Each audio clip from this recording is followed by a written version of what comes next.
good hoodlums. Oh, another beautiful day in the neighborhood.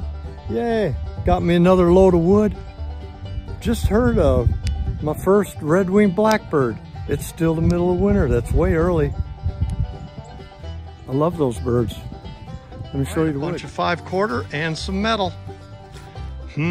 What's he gonna build now? I got an idea. Area between the guest house and the perfect shed looks like a good spot to build me something else. I think what I'm gonna do is put a decking floor, and I think I'm gonna put a shed roof on it, and I think I'm gonna have a back wall and no side walls and no front wall. Whoa, there goes George. I think it'll be like a nice work area, dry storage space. So let's see if I can do it and make it look good. I saw a friend of mine who's an artist and had a really awesome yard, one of the best, coolest yards I ever seen. Had no lawn, had all plants and flowers and art. It looked really cool, but he had this room, that's the first place I seen it. And I think he had 2 side walls and a back wall, and the front wall was not there. And it just was so cool. I think I'm gonna try and capture some of that vibe. One, I pulled a string from the guest house to the perfect shed. Wants to help. Okay, so I just think it's good to keep everything in line. It just kind of looks good. That's a nice straight line. These buildings are exacto. The fish is doing good.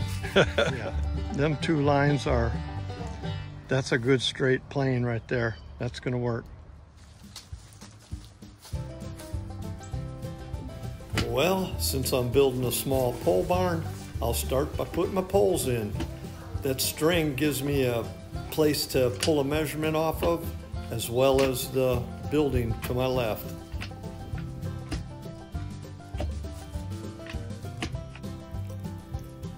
For this build, I'm using 8-foot treated 4x4s, and I'm sinking them about 16 inches into the ground.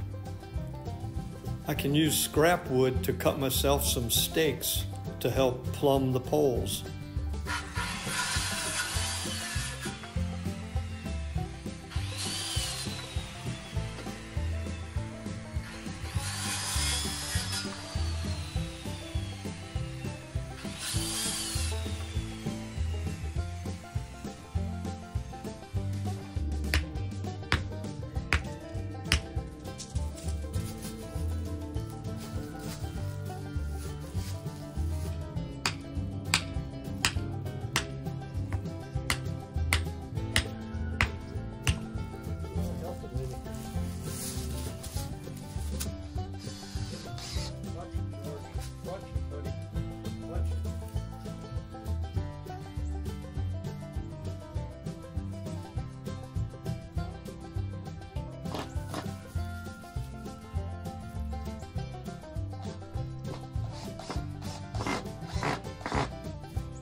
Go.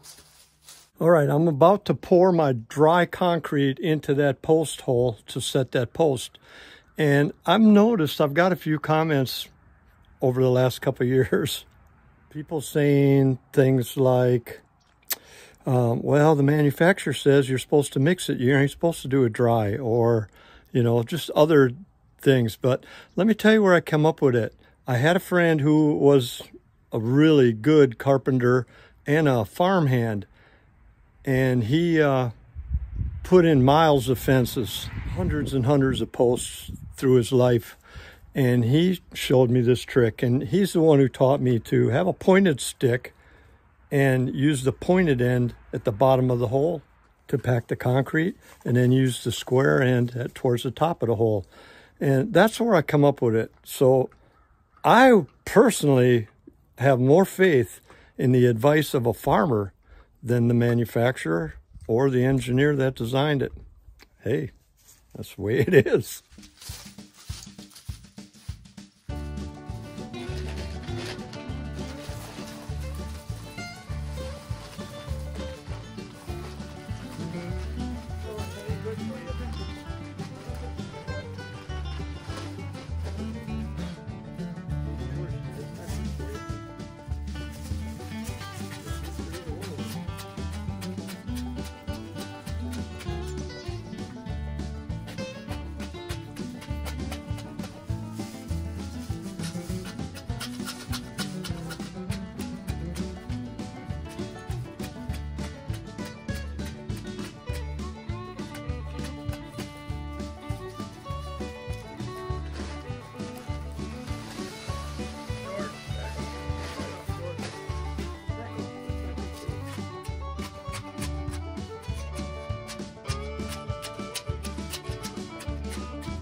I've even seen people take bags of concrete, just dry bags of concrete, and stack them up over the end of a culvert pipe.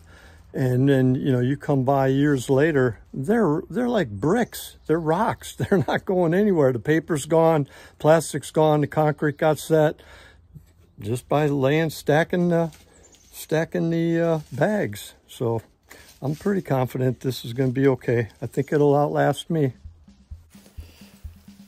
So I take a measurement off the side of the building to the post and make sure it's the same on the other end. That way the two buildings will be nice and parallel.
When you're staking your posts to steady them up and level them and plumb them.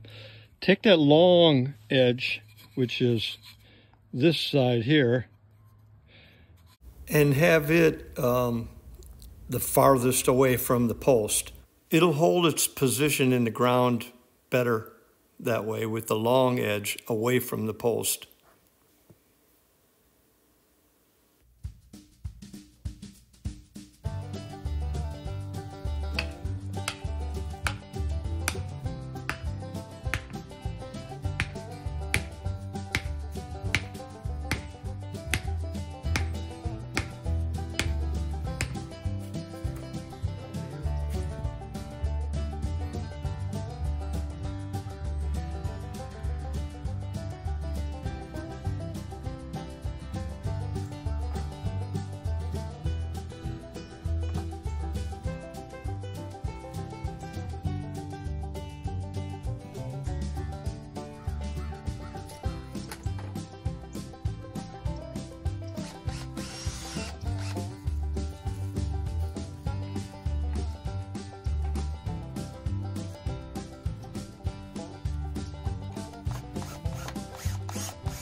All right, I got 2 posts in. They're nice and parallel with the existing shed.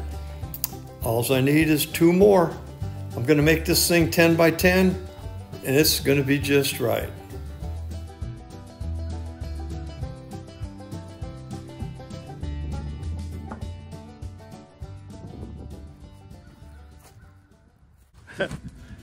There they are. 1, 2, 3, 4. Okay, so let's go over this. Step 1, put your posts in. Measure a few times and get them nice and plumb and nice and straight and get it nice and square. I'm doing a 10 by 10. That's all I need. That's all I want. 10 by 10. So after I got my posts in, step 2, I put the bottom band on. And the way I'm going to do the bottom band is I'm going to end up with 3 of these deck screws. These are 3-inch deck screws. I'm going to use 3 of them and a 4-inch 5/16 lag bolt. So this floor is not going anywhere. Can you picture it? This one's going to have an open front and a shed roof. Whoa. Hey, thanks for coming along. I hope you come back and watch this shed go up. Catch you on the next one.